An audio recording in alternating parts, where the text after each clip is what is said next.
लोणी पोलिसांची अवैध रेती वाहतुकीवर मोठी कारवाई. अमरावती जिल्ह्यातील लोणी टाकळी पोलिसांनी अवैध रेती वाहतुकीवर धडक कारवाई करत 12 ब्रास रेतीसह टिप्पर जप्त केली असून तब्बल 15,60,000 मुद्देमाल हस्तगत करण्यात आला आहे.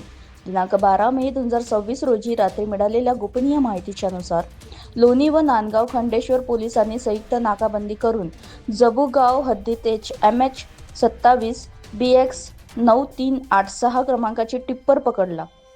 संबंधित वाहनानंतर विनापरवान रेती वाहतूक केली जात असल्याचे निष्पन्न झाले. या प्रकरणी टिप्पर चालक मीर अब्बास अली रिझवी वय 41 राहणार अशरफपुरा अचलपूर व कंडक्टर जाहेद शहा वय 23 राहणार लालखडी हजरा नगर अमरावती याच्यावर कारवाई करण्यात आली आहे. पोलीस अधीक्षक यांच्या मार्गदर्शनाखाली ही कारवाई पार पडली असून पुढील तपास लोणी पोलीस करीत आहेत.